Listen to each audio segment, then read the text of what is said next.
What now for Texas A&M? Just took a loss last night at South Carolina, 24-30, and that moves Texas A&M to 3-4 on the season. All right, you got Ole Miss, Florida, LSU, and also, by the way, at Auburn on the schedule. And there is no easy wins left, really, if you want to talk about those games for Texas A&M. A lot to unpack, but where do you go from here? Because the Jimbo Fisher Twitter crowd and the Jimbo Fisher, he's outdated, he's this, that, and the other. Those people are all going to start talking a lot louder as it pertains to this whole situation. So just be ready for that. But the conversation around Jimbo Fisher continues to be, he's outdated. This offense doesn't work anymore. He needs to update his offense. Jimbo Fisher's not out there with three fullbacks. He's not out there running the wishbone. So the question I would ask that crowd is, okay, tell me from an X's and O's standpoint, what kind of scheme you want to see him run. Also, tell me what is wrong with the current scheme, because I think you'll start to get a couple stammers, some nervous glances, some fidgets, because that's kind of just things people have heard and are regurgitating. I would take a step back and just say this. Jimbo Fisher, whether he needs to update or innovate the offense, whole other conversation. What is evident, though, is he needs to be able to pivot, because that's what all great bosses, not just football coaches, all great bosses do. Mark Cuban went ahead and said it when Colin Cowherd asked him about what he should do with his podcast when he started it out. He said, double down on what works, and whatever doesn't work, get rid of it fast. Jimbo Fisher has continued to try to make what hasn't worked. And we've seen that on multiple occasions. The numbers tell the story. 19 points a game. 19.7 if we want to be accurate. A little bit generous there with that 0.7 points. Haynes King, your starting quarterback in last night's game at least, he had 3 carries. And I know he didn't play the full game. I understand that. His skill set is that he's a freak athlete. To my understanding, that was the benefit in playing him out of fall camp. That was why he won the job, because of the potential, because of the explosiveness he could offer you. Why is he only carrying the ball 3 times? You got Evan Stewart, who's a stick of dynamite. Why are we not getting him the ball in space more? Devon Achane, why are we not getting him the ball in space more? So you see what I'm saying here? I'm not here to knock the X's and O's. I'm just saying let's pivot a little bit here. It's pretty evident that what we're doing right now isn't working, coach. We got a Ferrari in the garage, and we keep trying to take it off-road. How many of you know Ferraris are some of the best, most exceptional cars that are on the market, but you're not supposed to take them off the road. You're not supposed to try and take them up on the Colorado Rockies and try and get over boulders. That's not what they're built for. And it continues to feel like this offense, the pieces they have, they're not utilizing them in the correct fashion. Again, Jimbo Fisher knows his program much better than me, but it's evident to everybody around that program, everybody from the outside looking in, there's got to be some sort of willingness to adapt. Dabo Swinney did it yesterday. Nick Saban did it when Lane Kiffin was there as his OC. Great coaches adapt. Kirby Smart, his defensive philosophy, he adapted. There's got to be some sort of adaptation here from Jimbo Fisher. Because right now, they are doing less with more. Nobody's questioning the talent in College Station. Tons of ability in that program. And my question would be, if the students continue to fail the test, is that on the teacher or is that on the students? Are you just going to say, well, these kids just don't get it? Or is it, hey, maybe we try to revise this curriculum. Maybe we try and teach in a different way. Because that's the way it feels whenever Jimbo Fisher takes the stand for his post-game press conference. He just keeps talking about execution, execution, execution.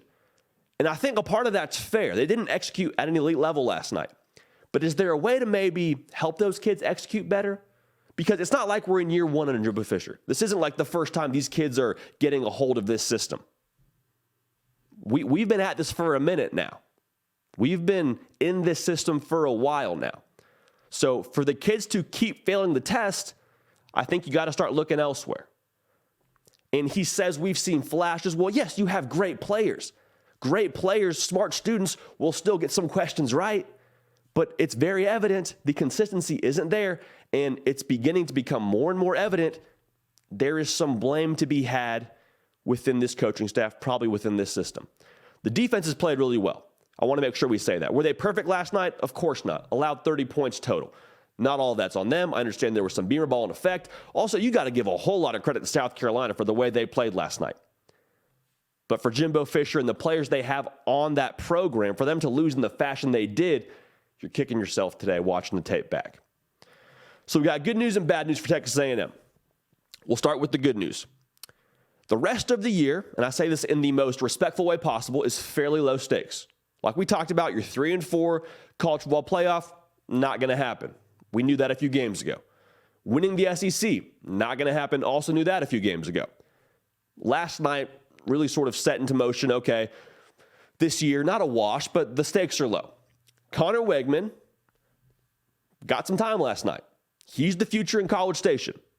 This could be a chance for him to get a little more reps. Is he the guy going forward? We're not saying that. I don't know what Haynes King's injury situation is, but I'm just saying if you can get Connor Weigman some time this year and allow him to grow and develop, he's going to be the guy that honestly determines the trajectory of this program going forward.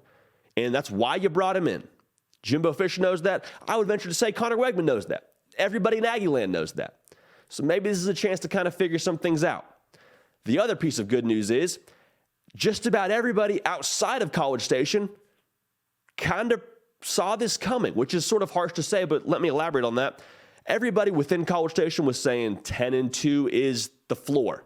That's the floor. We're a New Year's Six team. We're a college football playoff team. We've got a lot of guys.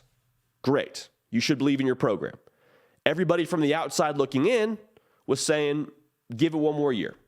They've got some great classes. Jimbo has recruited really, really well. Give those classes some time to develop, progress, and get to where they need to be.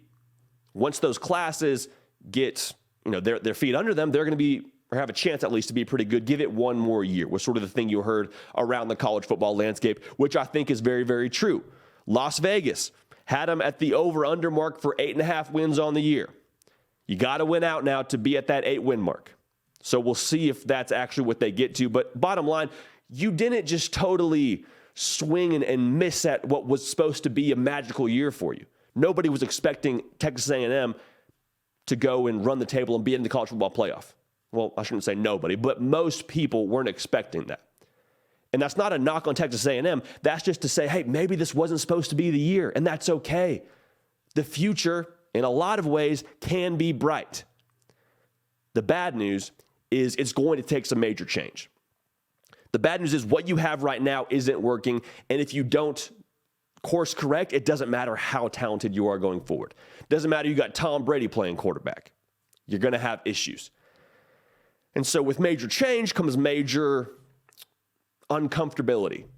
And that uncomfortability is going to be felt throughout the program, probably throughout the staff, throughout the locker room. Change isn't fun. The results are a whole lot of fun when you get there, but the changing part isn't fun, and it requires major change right now. I'll just say this right now. I think Jimbo Fisher has to pass the sticks when it comes to play calling. We already told you. We're not here to harp on the system. We're not here to harp on the outdated nature or whatever it is. I think that's kind of way too propped up and sort of a buzzword people like to throw around. But he needs to probably pass the sticks because we have seen on multiple occasions the students continue to fail the test. And these students coming into the program are pretty high caliber. There needs to be a change. Next year could be a really good year for them. They have a ton of talent in this program. We keep on saying that.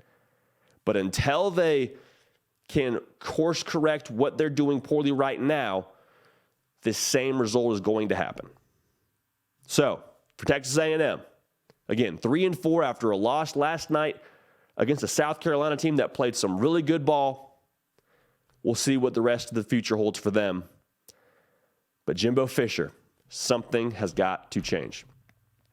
This has been The Hard Count. I'm Jody Pickell. Nick Brake does the heavy lifting. You can help drive this operation by subscribing to the channel. Would love to have you along for the ride. Would encourage you to do that. We're going to keep this party rolling. We will see y'all next time. Hey y'all, thanks so much for watching. Subscribe to the channel here to make sure you don't miss an episode of The Hard Count. Also be sure to check out other videos on the On3 YouTube channel.